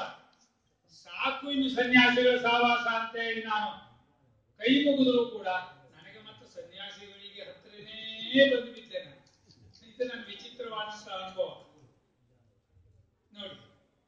ಅಲ್ಲಿಗೆ ನಾನು ಸೇರ್ಲಿಕ್ಕೆ ಕಾರಣ ಶಿವಕುಮಾರ ಸ್ವಾಮಿಗಳು ಮತ್ತೆ 10,000 ಜನ ಹುಡುಗರು ಕಾಣ್ತಾರೆ. ನನ್ನ ತಲೆ ಒಳಗೆ ಅದಿತ್ತು. ನಾವಿಬ್ಬರೇ ಓದಿದ್ದು, ಜನ ಗೊತ್ತೇ ಇಲ್ಲ. ಒಂದು ಸುಭಾಷಿತ ನೆನಪಾಗ್ತಿತ್ತು ನನಗೆ. ಬಾಳುವಿಕೆ ಯಾಕೆ ಇಲ್ಲಿ ಸೇರಿದ್ರೆ ಅಂತ. ನನಗೆ ಬೇರೆ ಬೇರೆ ವಿಶ್ವವಿದ್ಯಾಲಯಗಳಲ್ಲಿ ಮತ್ತೆ ನಮ್ಮ ಮಾರ್ಗದರ್ಶಕರು ಪ್ರೊಫೆಸರ್ ನನಗೆ ನಾವು ಒಳ್ಳೆ ಕೆಲಸ ಕೊಡಿಸ್ತೀನ ಯೂನಿವರ್ಸಿಟಿಯಲ್ಲಿ ಅಂತ ಹೇಳಿದ್ರು. ನಾನು VC ರಿಟೈರ್ಡ್ ಆಗುವಂತಹ ಯೋಗಗಳಿತ್ತು. ಆದ್ರೆ ಅಲ್ಲೆಲ್ಲ ಈ ಸಿದ್ಧಗಂಗೆಯಲ್ಲಿ ಸಿಗುವಂತಹ ಒಂದು ದೃಶ್ಯ, ನೋಟ, ಅವಕಾಶ ಇನ್ನೆಲ್ಲಿ ಸಿಕ್ಕುವುದಿಲ್ಲ. ಸಹಸ್ರೇ ಯುಜ ಪಂಡಿತ. ಒಂದು ಪಂಡಿತನನ್ನ ಹಿಡಿಬೇಕಾದ್ರೆ 10,000 ಒಬ್ಬ ಸಿಗ್ತಾರೆ. 10,000 ಜನ ಇದ್ದಾರೆ. 10 ಪಂಡಿತ ವರ್ಷಕ್ಕೆ ಸಿಗ್ತಾರೆ ಅಂದ್ರೆ ಬಹಳ ಆಗೋಯ್ತು. ನಾವು ಶೃಂಗೇರಿ ಸ್ವಾಮಿ ಅಂತೂ 2 ಜನ ಪಂಡಿತರು ತಯಾರಾಗೋದು. ಭಾರತೀಯ ತೀರ್ಥರು ನಾನು ಆಗೋಯ್ತು. ನನಗೆ ವರ್ಷಕ್ಕೆ 10 ಸಿಗ್ತಾರೆ. ಆದ್ದರಿಂದ ಇದೇ ಅತ್ಯಂತ ಶ್ರೇಷ್ಠ ಅಂತ ಹೇಳಿ ಆಯ್ಕೆ ಮಾಡಿಕೊಂಡು ಸಿದ್ಧಗಂಗೆಗೆ ಸೇರಿ ಶಿವಕುಮಾರ ಮಹಾಸ್ವಾಮಿಗಳವರ ಒಂದು ಮಾರ್ಗದರ್ಶನದಲ್ಲಿ ಸೇವೆಯನ್ನು ಮಾಡಲಿಕ್ಕೆ ನನಗೆ ಹೆಚ್ಚು ಅವಕಾಶ ಸಿಕ್ತು. ಅದಕ್ಕಿಂತ ಹೆಚ್ಚಾಗಿ ಜೋಶಿಯವರು ಮತ್ತು ಪ್ರೊಫೆಸರ್ GV ಹೆಗಡೆಯವರು ನನಗೆ ಇಲ್ಲಿ ಶಿವಕುಮಾರ ಸ್ವಾಮಿಗಳವರ ಬಗ್ಗೆ ವಿಸ್ತಾರ ಬೇಕಾದಷ್ಟಿದೆ. ಹೇಳಿದ್ನಲ್ಲ, 158 ಶಾಲೆಗಳಿದೆ. ಅವರಿಗೆ ಕರ್ನಾಟಕ ವಿಶ್ವವಿದ್ಯಾಲಯ ಗೌರವ ಡಾಕ್ಟರೇಟ್ ಕೊಟ್ಟಿದೆ. ಭಾರತ ಸರ್ಕಾರ ಅವರಿಗೆ ಕೊಟ್ಟಿದೆ. ಕರ್ನಾಟಕ ಸರ್ಕಾರ ಕರ್ನಾಟಕ ರತ್ನ, ಆಯ್ತಾ, ಎಷ್ಟು ಎಂತೆಂತ ಬಿರುದುಗಳು ತುಂಬಾ ಇದೆ. 2015ರಲ್ಲಿ ಅವರಿಗೆ ಪದ್ಮಭೂಷಣ ಎಂಬ ಬಿರುದನ್ನ ಕರ್ನಾಟಕ ಭಾರತ ಸರ್ಕಾರ ಕೊಟ್ಟು, ಭಾರತ ಸರ್ಕಾರ ಪದ್ಮಭೂಷಣ ಬಿರುದು. ಹೀಗಾಗಿ ನಿರಂಜನ ಪ್ರಾಣ ಸ್ವರೂಪಿಗಳಾದ ಡಾಕ್ಟರ್ ಶ್ರೀ ಶ್ರೀ ಶಿವಕುಮಾರ ಮಹಾಸ್ವಾಮಿಗಳವರ ದಿವ್ಯ ಚರಿತ್ರೆಯ ಬಗ್ಗೆ, ಅವರ ಜೀವನ ಚರಿತ್ರೆಯ ಬಗ್ಗೆ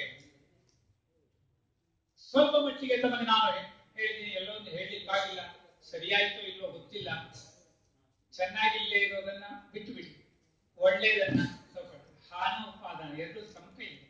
ಆದ್ರಿಂದ ಇಷ್ಟು ಹೊತ್ತು ಅವಕಾಶವನ್ನು ಕೊಟ್ಟಂತ ನಿಮಗೆಲ್ಲರಿಗೂ ಕೂಡ ನಾನು ಅನಂತ ಧನ್ಯವಾದಗಳನ್ನ ಸಮರ್ಪಣೆ ಮಾಡ್ತಾ ನನ್ನೆರಡು ನುಡಿಗಳನ್ನ ಶ್ರೀ ಶ್ರೀ ಶಿವಕುಮಾರ ಮಹಾಸ್ವಾಮಿಗಳವರ ಚರಣಾರವಿಂದದಲ್ಲಿ ಸಮರ್ಪಣೆ ಮಾಡ್ತಾ ಮುಗಿಸ್ತೇನೆ. ಜೈ ಶ್ರೀರಾಮ್.